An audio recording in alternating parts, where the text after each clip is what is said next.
They're amazing find. They're like time travellers. They're faces from our prehistory, the only faces we know, the only individuals we know from that distant past. Not as sure underfoot anymore, Rick. No, we're walking on the bog now, Pete, and that you can feel bouncing along. Some other special feature, and I think that's where the ceremony is likely to take place. But the burial, they came out on these very treacherous bogs.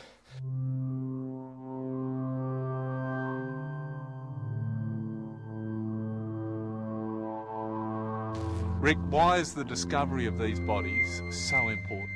History is about people. A lot of prehistory is dry dust archaeology, but here we have people we can connect with. They're beautifully expressive hands, aren't they? Yes. And even the fingernails are here, is that right? Absolutely, Yeah? yes. Yes, it's very, very extraordinary. And the fingerprints are there still, you can... So there's a whole series of evidence for wounds here, Ned, is that right? There is indeed. Well, this here is the fatal wound here. Yeah. He was stabbed through the chest, essentially. So this is like an individual from the past. We almost know him. He's like you and me, isn't he, Ned? Well, this is it. And we see him as an ambassador from the past. He has come to us with a story to tell. Yeah. And we have the responsibility of telling that story for him.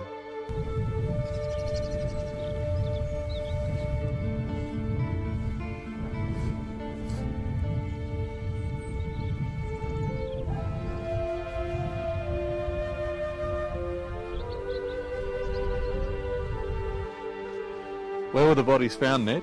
Well, one of the bodies was found just here, old Croghan man, found in the bog, just here at the bottom of the hill. And the other one was found in the next county, just out in this direction here, not too far away.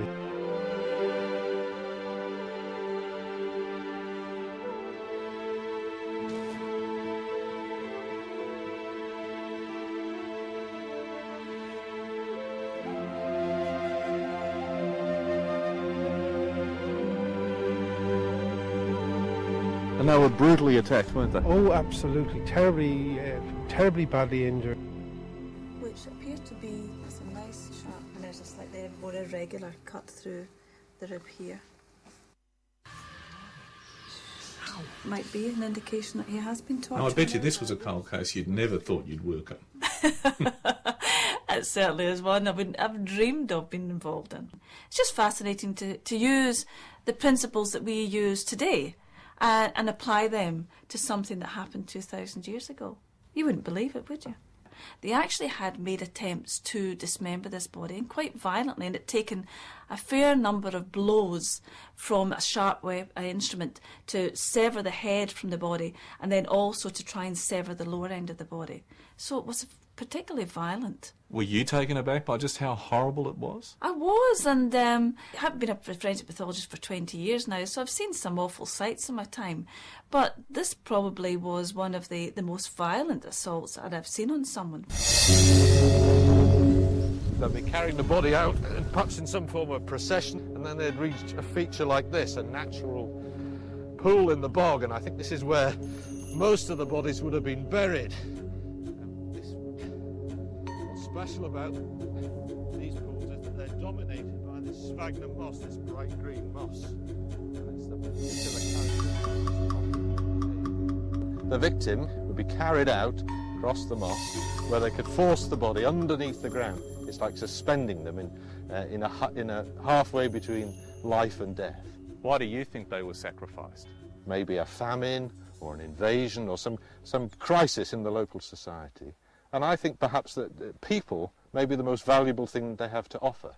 It may be someone special in their own society, a priest or a warrior. It may be a hostage or a prisoner of war, someone they've kept specially for a ceremony like this. So this would have been home in the Iron Age. Life 2,300 years ago. Yeah. And some days it would be sunny and some days... And V.W. Caravelle.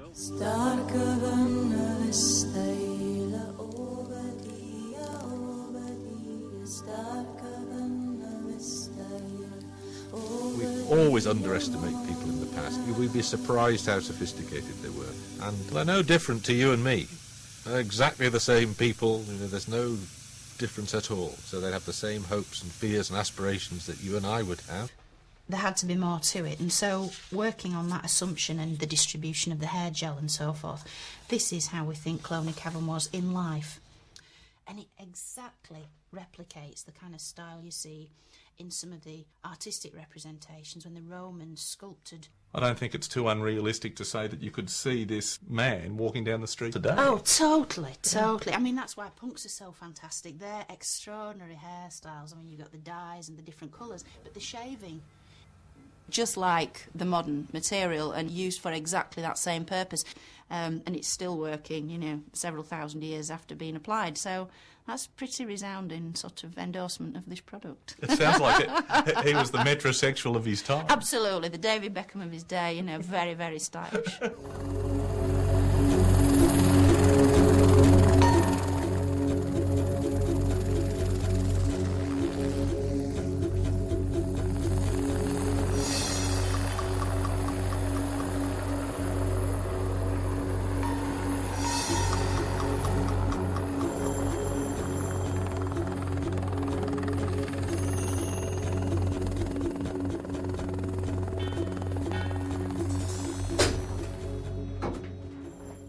That is stunning. Just stunning. No. I must say, it's a moving experience to come and meet the Iceman. It's a moving experience. I can understand that not everyone can see that. It's personal impression for me. But I am very fortunate man, and it's for me a challenge to discover all his secrets. What do you have a very special friendship with? Yes, I have the mouth and the lips, and you can see that the tongue is between the tooth. It's not a natural position. When he died, I'm sure that he had problems. He was under stress. He had very, very strong pain. Was he murdered, Doctor? Yes, absolutely. We are sure that he was murdered. Oetzi was discovered 15 years ago on this mountain glacier high in the Italian Alps. Brought down from this mountain pass, the Iceman became an archaeological sensation. He's the world's oldest wet mummy. Wet mummy means he's got all his internal organs. He's got his eyes, he's got his lungs. He's even got the contents of his last meal in his intestinal tract. His last meal? His last meal. Red deer meat, venison, cooked. Barbecued? Barbecued. Australians can relate to that. Absolutely. We find traces of charcoal on the meat. He died recently on Boxing Day. He owns our channel, the Nine Network. Could well be, could well be. It's not Gore-Tex, but it works very well in the mountains. How old was he? We think he was around 46. It's pretty elderly for that era. You know, he wasn't in very good health. His arteries were beginning to harden. He had arthritis, rheumatism. You know, the life expectancy would have been mid to late 30s. He was way beyond that.